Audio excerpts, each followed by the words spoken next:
오늘은 제5대 사사인 기드온 이야기입니다. 기드온이 살던 시대가 어떤 시대냐 하면은 그 요한계시록에 보면은 여러분 7년 대환란이 나오죠. 마지막 때에 그 전반기 대환란과 후반기 대환란이 나오는데 거기 보면은 신상이 세워집니다. 신상이 세워지는데 신상이 세워지면은 예수님 말씀 중에 그 멸망에 가정한 것이 거룩한 곳에 서는 것을 보거든 너희는 빨리 산으로 도망가서 거기서 숨어 지내라, 이런 내용이 나옵니다. 실제로 히브리서 11장에 보면은 사람들이 네로 황제의 그 핍박을 피해서 산이나 광야나 토굴 이런 데 가서 사는 이야기가 나옵니다. 그러니까 7년 대환란 때나 있을 법한, 혹은 네로의 핍박 때나 있을 법한 산에서 굴 파고 구덩이 파고 이렇게 지내는 그러한 비참한 삶을 7년 동안이나 이스라엘 백성이 겪었다는 겁니다. 그게 기드온 시대에 살았던 그 사람들의 시대입니다. 그러다 보니까 이스라엘도 그렇고 기드온도 그렇고요, 하나님에 대한 오해가 있었습니다. 하나님에 대한 오해. 어떤 오해입니까? 13절에 보면은 하나님이 그들을 버렸다고 생각했습니다. 자기들을 버려서 미디안의 손에 넘겼다고 생각했습니다. 오해지요. 미디안의 손에 넘긴 건 맞습니다. 그러나 버린 건 아니지요. 버렸기 때문에 넘긴 게 아니라 사랑하기 때문에 넘긴 겁니다. 사랑하기 때문에 돌이키라고, 회개하라고, 돌아오라고. 하나님을 오해하고 있었습니다. 실제로 24절을 보게 되면은 하나님이 기드온을 찾아오셨을 때 첫 번째로 기드온이 깨달았던 게 뭐냐 하면은, 우리가 하나님에 대해서 오해하고 있었구나. 하나님이 우리를 버린 게 아니구나. 우리가 잘못한 거구나. 이걸 깨달았습니다. 그래서 자기가 하나님을 만난 그 장소, 오브라의 상수리 나무 그 곁에 제단을 쌓고 그 제단 이름을 뭐라고 불렀습니까? 여호와 샬롬. 샬롬은 평강이지요. 하나님은 평강이시다. 평강의 하나님이시다. 이렇게 불렀습니다. 여러분, 지금도 보면은 알게 모르게 하나님에 대한 오해를 가진 성도들이 의외로 많습니다. 첫째는 뭐냐? 하나님이 나한테 아무 일도 안 했는데, 하나님과는 아무 상관없는데 내 스스로 막 오해를 하는 거예요. 예를 들면 이런 거죠. 어릴 때 자기 아버지가 너무 엄격하거나 혹은 너무 폭력적인 아버지를 만나가지고 학대를 엄청 받은 사람 같으면은 하나님 아버지도 그럴 것이다. 그래서 하나님을 무서워하거나 아무 경험도 안 해보고 막연히 하나님을 무서워해서 하나님께 나아가지를 못합니다.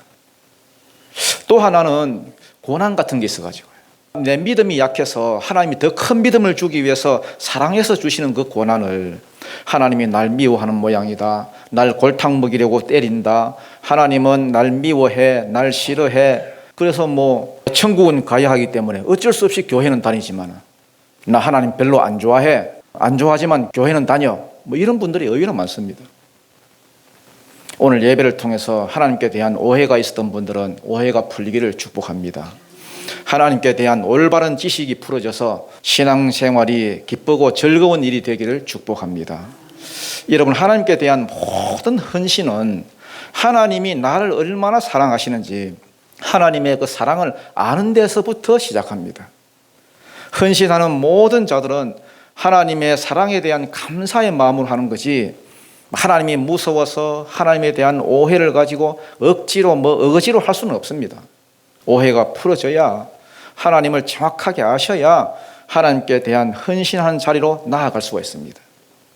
이 시간 하나님께 대한 모든 오해가 풀어지고 하나님의 사랑을 알아서 하나님께 헌신하는 자리로 나아갈 수 있게 되기를 축복합니다. 1절 한번 읽어보겠습니다. 1절입니다. 시작. 이스라엘 자손이 또 여호와의 목전에 악을 행하였으므로 여호와께서 7년 동안 그들을 미디안의 손에 넘겨주시니, 요압장 마지막 절을 읽어보면요, 그 땅이 40년 동안 평온하였더라 이렇게 끝나거든요. 드보라가 다스릴 때만 하더라도 이게 40년 동안 온 세상이 평온했습니다. 그런데 드보라가 죽자마자 이스라엘의 백성이 또 여호와의 목전에 악을 행했습니다. 자기들을 구원해 주신 하나님을 버려버리고 다른 신들, 바알과 아세라, 아스다롯, 이런 신들을 섬겼다는 거예요. 악을 행하였으므로 여호와께서 7년 동안 그들을 미디안의 손에 넘겨주시니, 미디안은 참고로 창세기 25장에 나오지요.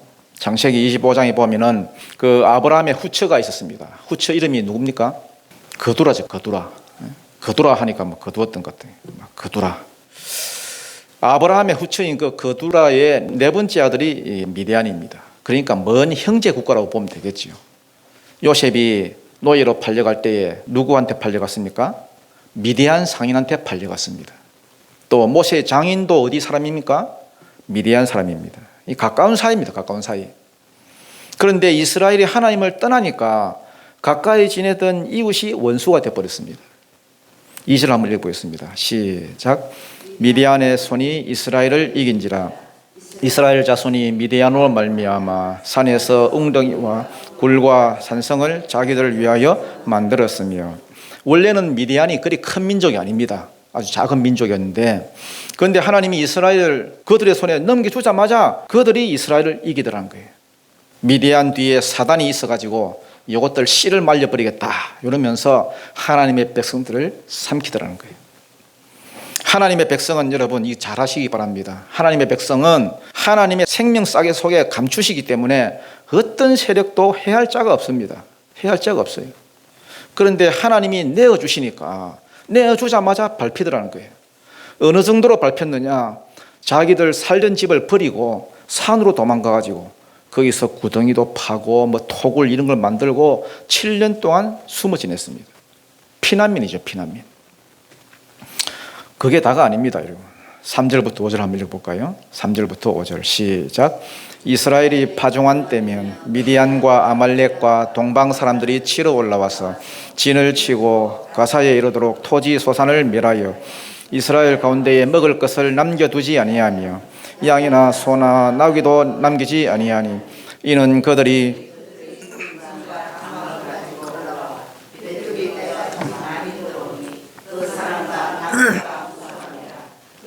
그 땅에 들어와 멸하려 하니, 파종하고 나면 어김없이 올라와가지고 곡식들을 전부 다 싹쓸이 해가더라는 거예요. 여러분, 훔치면 보통 언제 와서 훔칩니까? 네? 추수할 때 와서 훔치잖아요. 추수할 때. 추수할 때 와서 뭐 훔쳐가든지 아니면 뭐 추수해서 조공을 바치든지. 네? 그러면 자기만 좀 고생을 하면은 좀 삥 뜯겨서 그렇지. 그래도 먹고는 살잖아요. 그런데 얘들은 안 그렇습니다, 여러분. 파종해 놓으면은 싹이 올라올 거 아닙니까? 싹이 올라오면은 아예 목축하는 짐승들을 끌고 와가지고 그 풀어놓고 방목을 시키는 거예요. 낙타나 염소, 나귀 이런 것을 끌고 와서 장막 자기들 딱 쳐놓고 텐트 쳐놓고 아예 거기서 눌러 살면서, 여러분. 그러니까 하나도 뭐 먹을 게 없는 거죠. 얼마나 악랄합니까? 이거는 삥 뜯겠다는 게 아닙니다. 조공받겠다는 게 아닙니다. 아예 씨를 말려버리겠다, 망하게 하겠다, 멸절시키겠다.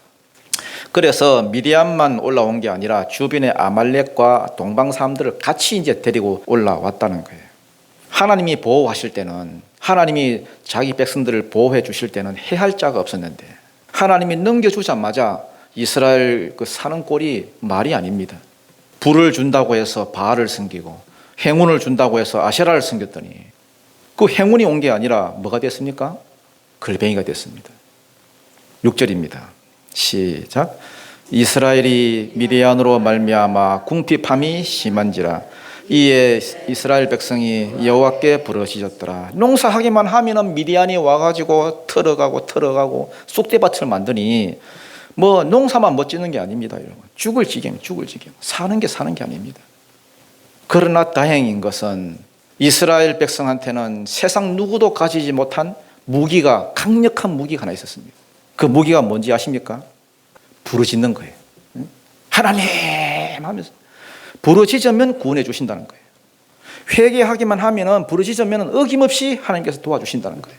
그것이 이스라엘 백성들이 가지고 있는 특권입니다. 우리도 마찬가지입니다. 우리가 다 죄인이고 의인은 없나니 하나도 없고 실수하고 늘 넘어지고 뭐 잘못 살고 정말 사사시대와 같은 그런 세상을 우리가 지금 살아가고 있잖아요. 그래도 그나마 우리가 잘 사는 비결은 뭐냐? 회개하는 거예요. 돌이키는 거예요. 내가 지금 잘못 가고 있다 생각하면 돌이키는 거예요. 얼른 돌이키고 얼른 회개하고. 그게 잘 사는 비결입니다. 이스라엘이 또 부르짖습니다. 막 끄이 막 돌고래 울음소리를 내가면서 막 살려달라 부르짖었습니다. 그랬더니 하나님이 선지자 하나를 일으켰습니다. 보통은 사사를 일으키시는데 특이하게 이번만큼은 선지자가 먼저 일어났습니다. 선지자가 일어나서 예언을 했습니다. 왜냐하면은 어떻게 해서 이 상황이 됐는지 그 원인을 모르면은 아무리 구원해 줘봤자 소용이 없기 때문에 뭐가 잘못된지 알아야 나중에 여러분 다시 반복하지 않지. 모르면 또 반복합니다. 그러니까 사사가 일어나 구원해 주기 전에 먼저 선지자가 일어났습니다. 그리고 하나님의 말씀을 들려줍니다. 어떤 말씀을 들려주느냐? 너희가 왜 이렇게 됐는지 아느냐? 하나님이 베풀어 주신 은혜를 너희가 한번 생각해 보라는 거예요. 7절부터 9절 어떤 은혜를 베풀어 주셨느냐? 7절부터 9절입니다. 시작. 이스라엘 자손이 미디안으로 말미암아 여호와께 부르짖었으므로 여호와께서 이스라엘 자손에게 한 선지자를 보내시니 그가 그들에게 이르되 여호와께서 이같이 말씀하시기를 이스라엘의 하나님 내가 너희를 애굽에서 인도하여 내며 너희를 그 종되었던 집에서 나오게 하여 애굽 사람의 손과 너희를 학대하는 모든 자의 손에서 너희를 건져내고 그들을 너희 앞에서 쫓아내고 그 땅을 너희에게 주었으며 어떤 은혜를 베풀어 주셨느냐? 애국과 바로의 손에서 너희를 건져 주었다.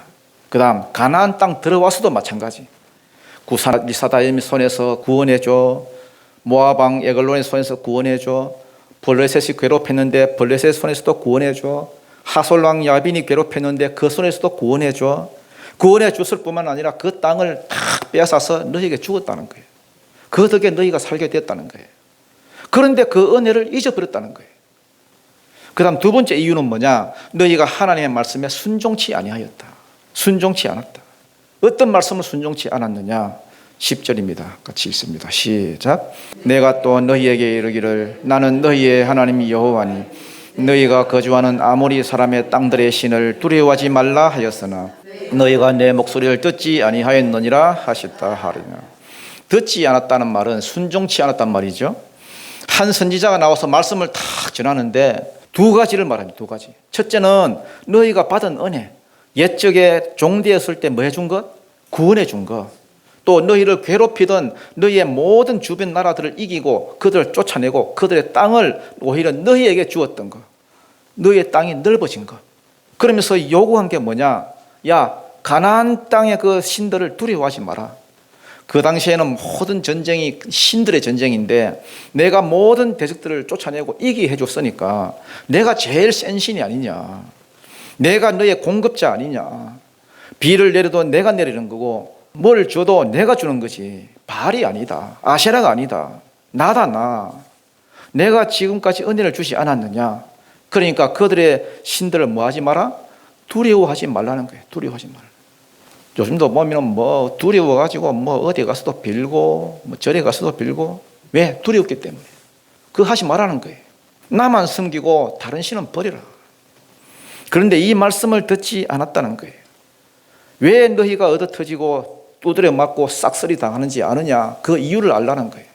이유를 말해주고 구원시켜줘야 다시는 안 그럴 거 아닙니까? 그래서 하나님이 선지자를 통해서 이유를 말해주고 그 다음 사사를 일으켰습니다. 사사, 구원자를 일으켰습니다. 사사를 세우기 위해서 하나님이 찾아가셨습니다. 11절 한번 읽어보겠습니다. 11절 시작. 여호와의 사자가 에비에셀 사람 요아스에 속한 오보라에 이르러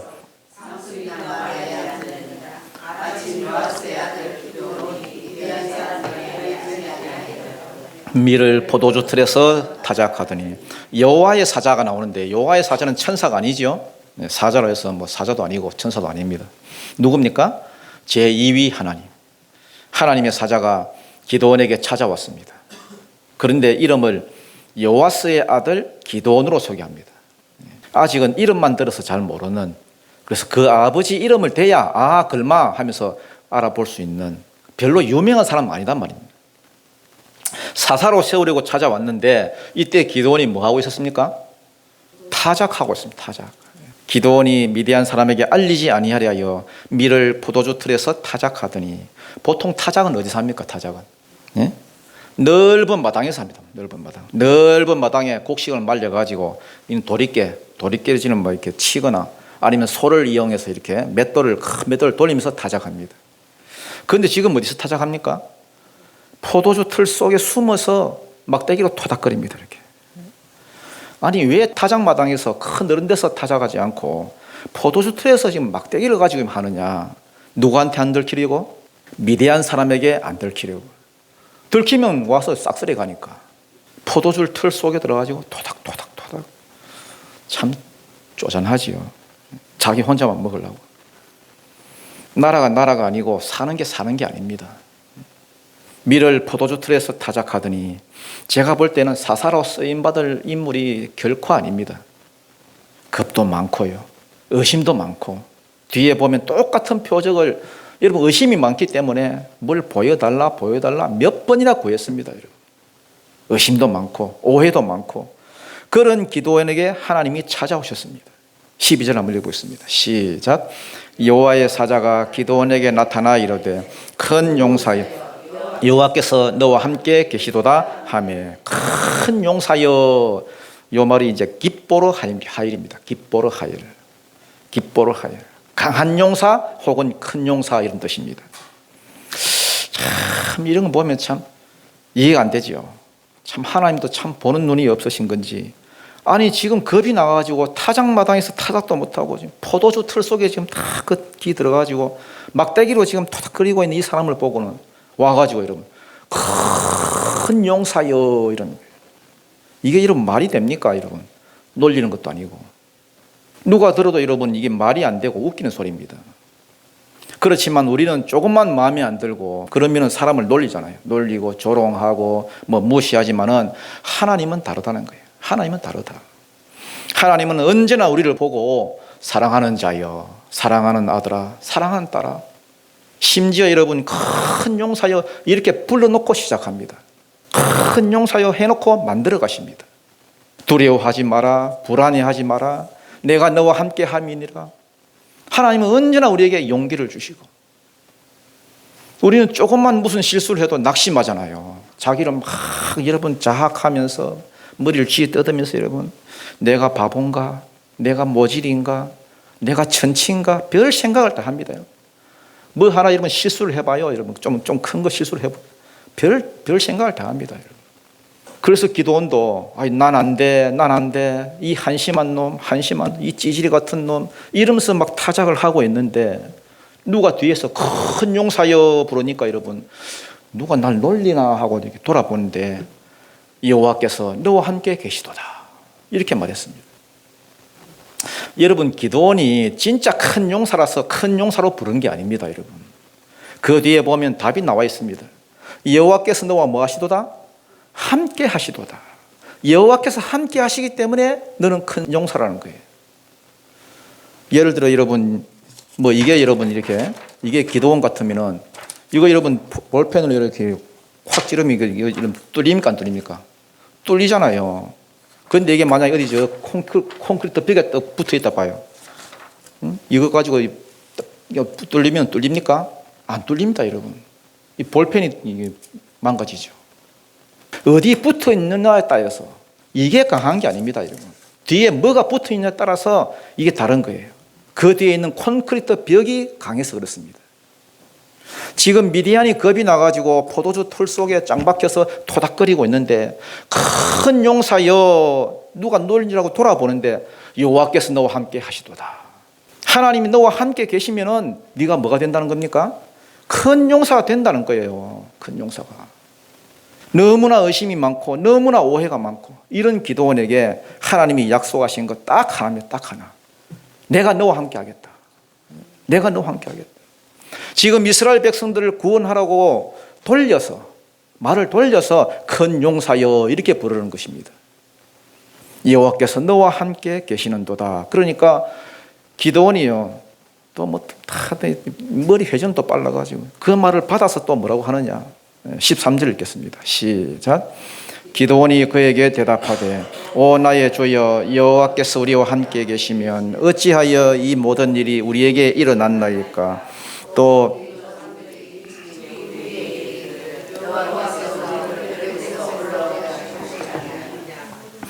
그 모든 이적이 어디 있나이까. 이제 여호와께서 우리를 버리사 미디안의 손에 우리를 넘겨주셨나이다 하니. 아니 여호와께서 우리와 함께 계신다면 어째서 우리가 이 지경이 됐습니까? 막 따지기 시작해요. 산에 올라가서 땅 파고 구덩이 파고 7년째 지금 집에 돌아가지도 못하고 지금 이러고 살고 있는데 하나님이 함께 하신다면 이럴 수가 없다는 거예요. 옛날에는 하나님이 함께 하셔서 애굽에서도 건져주시고 광야에서도 뭐 지켜주시고 가나안 땅에 와서도 지켜주셨는데 이거 보이소 이거. 이게 하나님 지금 함께 하신다는 표징입니까? 표시입니까? 애굽을 칠 때에 그 행하셨던 그 모든 기적 다 어디 갔습니까? 막 따지는 거예요. 어째서 하나님이 살아계시다 하는데 맨날 교회는 이단들이 와서 깝치고 맨날 3단들이 와서 깝치고 세상 사람들이 조롱을 하고 교회는 아무것도 아닌 것 같고 하나님 함께 하기는 개뿔. 이제 여호와께서 우리를 하사? 버리사. 버렸다는 거예요. 미디안의 손에 우리를 넘겨주셨나이다. 여러분, 하나님이 미디안의 손에 넘겨주신 건 맞습니까? 틀렸습니까? 그건 맞지요. 넘겨줬습니다. 그러나 버려서 넘겨준 겁니까? 아닙니다. 여러분, 사랑해서 넘겨줬습니다. 징계해서 돌아오라고, 돌이키라고. 여러분, 히브리서 12장에 보면은 징계를 말하잖아요. 5절에 보니까 하나님이 징계하실 때에 뭐하게 여기지 말라? 가볍게 여기지 말아라. 징계를 너무 가볍게 여기면 또 터지게 되어 있습니다. 그 다음 또 주시는 말씀이 낙심하지 말라. 이 말은 너무 무겁게 여기지 말라는 거예요. 하나님이 날 때린다고 너무 그걸 무겁게 여기면 낙심하게 되잖아요. 징계를 너무 무겁게 여기면 반드시 낙심합니다. 하나님이 사랑해서 징계하는데 사랑 안 하면 여러분 징계할 필요가 어디 있습니까? 여러분 바알 섬기도록 놔두고 다른 놈 불러가지고 여러분 구원 계획에 순종 들도록 그렇게 하면 되지. 뭐가 아쉬웠어요 여러분 하나님이. 그러나 사랑하기 때문에 또 징계하고 또 징계하고. 한번 예정하신 것 여러분 변함이 없기 때문에 그런 거예요. 하나님의 은사와 부르심에는 후회함이 없는 분이기 때문에 잘못 나간 것 고쳐 쓰기 위해서 대적의 손에 넘겨준 거지 버려서 넘겨준 게 아니라는 거예요. 그러니까 기드온과 이 이스라엘 백성 마음속에는 이런 오해들이 꽉 차 있다는 거예요. 워낙 고통이 심하니까 하나님이 나와 함께 하신다는데 내 사는 꼬라지가 왜 이러냐, 하나님이 나를 버렸다, 이런 오해들을 하고 있는 거예요. 여러분, 하나님이 날 사랑해서 징계한다는 그런 생각하는 사람과 하나님이 날 버려서 징계한다는 그런 사람은 마음가짐이 다릅니다. 똑같이 징계를 받지만은 견디고 못 견디고는 천지 차이입니다. 지금도 많은 성도들이 이런 오해를 가지고 신앙생활을 하고 있습니다. 다른 것들은 다 잘 사는 것 같은데, 교회 안 나가도 다 잘 사는 것 같은데, 다 잘 나가는 것 같은데 나만 왜 이렇게 사냐, 하나님 참 희한하네. 다른 사람은 다 잘 사는데 나만 못 잡아먹어서 에이씨 내가 천국은 가야 됐으니 떠나질 못하겠구나, 절에도 못 가겠고. 진짜 하나님 너무하신다. 그렇지만 하나님은 일일이 응답하지 않습니다. 말도 안 되는 소리 해봐야 하나님이 응답 안 주십니다. 대신에 사명을 주십니다. 사명. 14절입니다. 시작. 여호와께서 그를 향하여 이르시되 너는 가서 이 너의 힘으로 이스라엘을 미디안의 손에서 구원하라. 내가 너를 보낸 것이 아니냐 하시니라. 이 너의 힘으로 했죠. 이 너의 힘이 뭐냐? 기도원의 힘이 아니죠. 34절을 보게 되면요, 다음 시간에 할 건데 34절을 보게 되면 여호와의 영이 기드온에게 임하심에 되어 있습니다. 성령이 주시는 힘이에요. 성령이. 이 너의 힘으로 이스라엘을 구원하라는 거예요. 많은 사람이 여러분 전도를 자기 힘으로 하려고 합니다. 하나님의 일을 자기 힘으로 하려고 합니다. 하나님의 일은 그렇게 되는 게 아닙니다. 또 돼서도 안 되고요. 왜냐하면 자기 힘으로 했다가 여러분 잘 되면 여러분 잘 된다고 자기가 우쭐거릴 거고, 교만해질 거고, 잘 안 되면 또 낙심에 빠질 거고. 그래서 하나님의 일은 성령이 주시는 힘으로만 되는 거예요. 그래야 잘 돼도 못 돼도 이 하나님 하신 일입니다. 하나님께 영광을 돌리지요. 그래야 낙심치 않지요. 이 너의 힘으로 이스라엘을 미디안의 손에서 구원하라. 내가 너를 보낸 것이 아니냐. 그런데 기드온이 말귀를 못 알아들었던 것 같습니다. 이 사오정의 영을 받았던 것 같아요. 15절 한번 읽어보겠습니다. 시작. 그러나 기드온이 그에게 대답하되 오 주여, 내가 무엇으로 이스라엘을 구원하리이까? 보소서 나의 집은 므낫세 중에 극히 약하고 나는 내 아버지 집에서 가장 작은 자니이다 하니 이 너의 힘이 아니라 했는데 말귀를 못 알아듣고 아니 나보고 이스라엘을 구원해내라고요? 딴소리를 합니다. 지금 내 처지가 안 보이십니까? 내가 뭔 힘이 있다고 지금 이스라엘을 이 미디안의 손에서 구원해내겠습니까? 나의 집은 므낫세 중에 극히 약하고 즉 보잘것없는 집안이라는 거예요. 나는 내 아버지 집에서 가장 작은 자니이다. 내가 돈이 있나? 빽이 있나? 공부를 잘하나? 내가 무술을 배웠나? 내가 뭘 갖고 간단 말입니까? 보는 시각이 이렇게 다릅니다, 여러분. 내가 나를 보는 그 시각과 하나님이 나를 보는 그 시각과 이렇게 달라요. 나는 늘 시각이 여러분 나한테만 꽂혀 있기 때문에 나는 뭐 생각이 나밖에 없잖아요. 나만 보기 때문에 나는 인물도 없고 나는 배운 것도 없고 나는 키도 작고 나는 새가슴이고 뭐도 어떻고 많은 사람이 하나님의 일을 하라 하면 이 소리를 합니다. 특히 여러분 연말이 되면 여러분 목사가 여러분 뭘 부탁하면요 나는 뭐 없고 뭐 시간도 없고 뭐가 없고 내 눈은 항상 나를 보기 때문에 내 형편 보고 내 가정 보고 내 가문 보고 나는 안 된다, 난 힘없다, 난 할 수 없다, 자기가 가진 것, 자기가 배운 것 그 생각하니까 뭐 지레 겁을 먹습니다. 아니 성령 받아서 하면 될 걸 맨날 지 어떤 걸 가지고 지 연약함, 지 힘없음, 지 돈 없음 아니 하나님께 받아서 하면 될 걸. 모셔도 마찬가지입니다, 여러분. 하나님이 애굽에서 이스라엘을 끄집어내고 하니까 아이고 나는 내가 누구간데 그 일을 하리까. 그 많은 백성을 몰라 개 한 마리 데리고 나오려고 하면 또 모를까. 기도원도 보십시오, 여러분. 무엇으로 구원하리까 하니까 무엇으로 구원해 임마 나지 임마 그러면서 말씀하는 거예요. 하나님은 사람의 어떠함을 보시는 분이 아니라는 거예요. 16절 보니까 여호와께서 그에게 이르시되 내가 반드시 너와 함께 하리니 이거는 모든 하나님의 사람을 부르실 때 하는 말입니다. 내가 너와 함께 하겠다. 임마누엘 하겠다. 내가 반드시 너와 함께 하리니 네가 미디안 사람 치기를 한 사람 치듯 하리라. 실제로 7장에 보면은 기드온이 300명 데리고 가서 막 나팔만 불었는데 나팔만 불었더니 자기들끼리 막 싸웠습니다. 자기들끼리. 하나님이 하시는 일은 사람하고 달라요. 다릅니다, 여러분. 여러분의 그 고정관념을 깨셔야 됩니다. 내가 반드시 너와 함께 하리니 이게 하나님의 답이었습니다. 그러니까 기드온이 대충 눈치를 챈 것 같습니다. 야, 그러면 이분 딱 보니까 하나님 같아, 하나님. 그때 깨달았습니다. 혹시 하나님? 17절 한번 보겠습니다. 시작. 기드온이 그에게 대답하되 만일 내가 주께 은혜를 얻었사오면 나와 말씀하신 이가 주 되시는 표징을 내게 보이소서. 당신이 진짜 하나님 같으면 나에게 표징을 좀 보여주십시오. 그러면서 자기가 제안을 하나 합니다. 떠나지 마소서. 떠나면 안 됩니다. 이 자리에 있어야 됩니다. 그가 이르되 내가 너 돌아올 때까지 머무리라. 알았다. 기다릴게. 19절 보니까 기드온이 가서 염소새끼 하나를 준비하고 가루 한 에바는 21리터입니다. 이 작은 양이 아닙니다, 여러분. 그거 가지고 이런 밀가루 반죽 해 먹으면 여러분 우리 교인들 다 먹습니다. 작은 양이 아니에요. 고기를 소쿠리에 담고 국을 양푼에다 국이란 것은 그 육수 낸 거 고기 삶으면 육수 나오죠. 담아서 상수리 나무 아래 그에게로 가져다가 들이매 여호와의 사자가 그에게 이르되 고기와 무교병을 가져다가 이 바위 위에 놓고 국을 부어라. 그랬더니 여러분 기드온이 그대로 합니다. 21절 보니까 여호와의 사자가 손에 잡은 지팡이 끝을 내밀어 고기와 무교병에 대니 불이 바위에서 나와서 고기와 무교병을 살랐고. 그러니까 하나님이 제사를 받았다는 거죠. 엘리야가 기도할 때 하늘에서 불이 떨어져 다 사른 것처럼 다 살랐다는 거예요. 이게 너한테서 나온 힘이냐? 묻는 거예요. 이게 너한테서 나온 힘이냐? 나한테서 나온 힘이지. 다 살랐습니다. 여호와의 사자는 떠나서 보이지 아니한지라.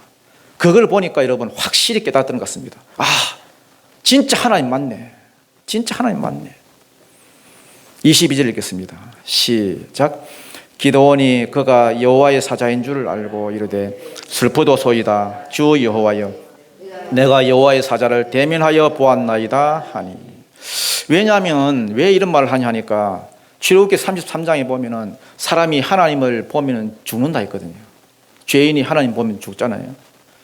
기드온도 처음에는 이분이 사람의 몸을 입고 왔기 때문에 하나님인 줄 몰랐지요. 그런데 알고 보니까 하나님이었어. 그러니까 나 이제 죽었구나. 너무 두려웠더니까 하나님이 안심시킵니다. 23절 보겠습니다. 시작.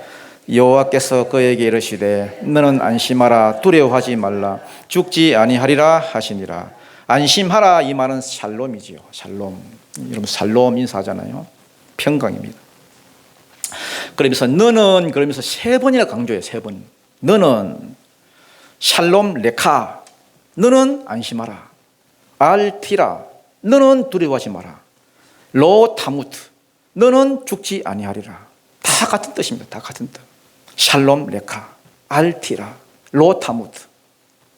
야, 평안해라. 두려워하지 마라. 뭐 하지 않을 것이다? 죽지 않을 것이다.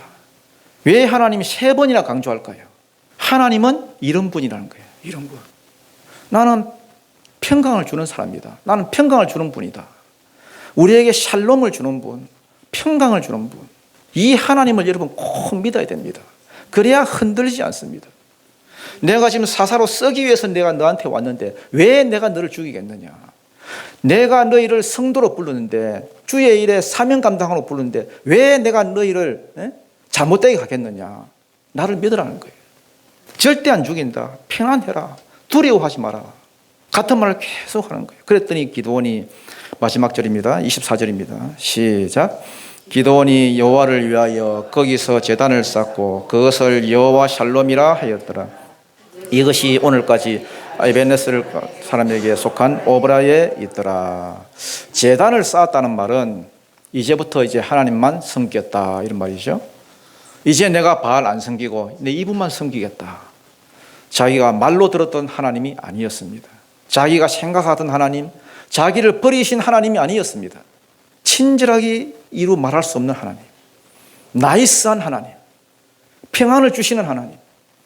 여러분이 그 하나님을 만나보기 전에는 항상 여러분 오해를 하고 신앙생활을 합니다. 만나보니까 다른 분이었습니다. 그래서 제단을 쌓고 여호와 샬롬이라 하였더라. 하나님은 평강을 주시는 하나님이다. 이 샬롬은요, 두 가지로 해석합니다. 헬라어 에이렌에도 마찬가지고 같은 뜻입니다. 하나는 헬라어, 하나는 히브리어. 개인적인 의미로 자기 내면에 하나님께서 와가지고 있을 때는 야, 샬롬이 있으라 할 때는 평안이 있으라, 이 말입니다. 평안이 있으라. 그런데 내 내면이 아니라 관계적인 의미에서, 다른 사람과 둘 사이의 관계에서 샬롬 그러면은 평화랍니다. 평화. 화평을 말합니다. 하나님과 사람 사이에 화평이 이루어지고, 사람과 사이에 화평이 이루어지고, 주님이 오셔서 하나님이 오시면 그렇게 된다는 거예요. 기드온이 이것을 깨달았습니다. 하나님과 이스라엘 사이에서도 화평이 이루어지고 진짜 사람들 사이에서도 평안 주시기를 원하시는 하나님이다. 그동안 하나님께 대한 뭐가 있었던 겁니까? 오해가 있었어요. 오해. 하나님이 잘못돼서, 하나님이 나쁜 신이라서 우리를 버리신 게 아닌가, 이런 오해가 있었는데 이제는 이제 하나님이 완전히 알았지요. 이제 오해가 풀어졌습니다. 여기서부터 헌신이 나오고 사명이 나오고, 이런 기드온이 이제 기드온 돼 가는 거예요. 여러분, 내가 하나님께 대한 오해를 품은 상태에서 하나님을 계속 여러분 섬기기가 힘듭니다. 계속 하나님께 헌신할 수는 없는 것입니다. 여러분, 오늘부터 하나님께 대한 생각을 바꾸시기 바랍니다. 하나님은 좋으신 하나님, 하나님은 평강을 주신 하나님, 여호와 샬롬, 우리에게 좋은 것 주신 하나님. 그래서 하나님께 대한 오해를 거치고 하나님께 헌신하는 자리로 돌아오시는 여러분들이 다 되기를 축복합니다.